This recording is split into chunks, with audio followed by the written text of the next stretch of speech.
అచ్చ తెలుగు విద్యార్థితో తెలుగు రాష్ట్రాల first rank నారాయణదే.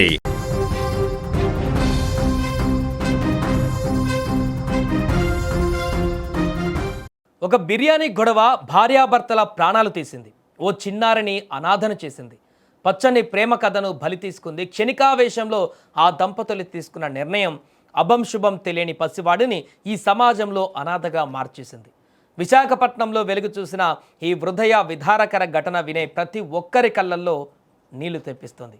Srikakulam జిల్లా కళింగపట్నానికి చెందిన బలరాం ప్రియాంకలది ఒక అందమైనటువంటి ప్రేమ కథ. పెద్దలను ఎదిరించి ఒకరినొకరు ప్రాణంగా ప్రేమించుకొని పెళ్లి బంధంతో ఒకటయ్యారు.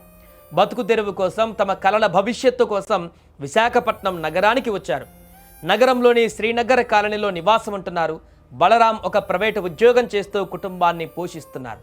వీరికి 4 ఏళ్ల వయసున్న ఒక బాబు కూడా ఉన్నాడు.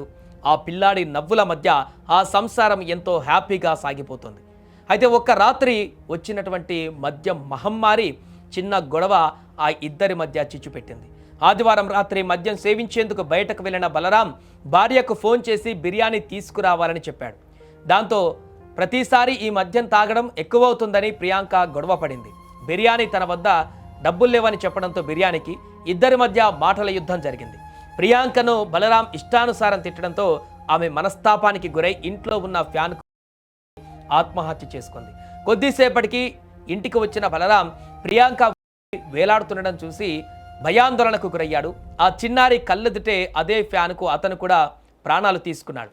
ఇక పిల్లాడి ఏడుపు విన్న స్థానికులు తలుపులు తెరిచి చూడడంతో ఇద్దరు ఆ ఫ్యాన్కు వేలాడుతూ కనిపించారు. వెంటనే పోలీసులకు సమాచారం ఇవ్వగా వారు కేసు నమోదు చేసి దర్యాప్తు చేపట్టారు. ఫోన్ కాల్స్ ఆధారంగా ఇద్దరి మధ్య గొడవ జరిగినట్టుగా ప్రాథమికంగా నిర్ధారించారు. ఈ ఘటనతో ఇరు కుటుంబాలలో తీరని విషాదం నెలకొంది. అభంశుభం తెలియని చిన్నారి తల్లిదండ్రులు లేని అనాథయాడు. అమ్మా నాన్న అంటూ అమాయకంగా ఏడుస్తున్న పిల్లాడిని చూసి స్థానికులు కంటతడి పెట్టుకుంటున్నారు. జీవితంలో గొడవలు, కోపాలు సహజం, కానీ మద్యం మత్తులో క్షణికావేశంలో తీసుకునే నిర్ణయాలు ఎలాంటి వినాశనానికి దారితీస్తాయో ఈ ఘటనే సాక్ష్యం. మీరు చనిపోతే మీ సమస్య తీరిపోవచ్చు, కానీ మీ వెనక ఉన్న మీ పిల్లల పరిస్థితి ఏంటి?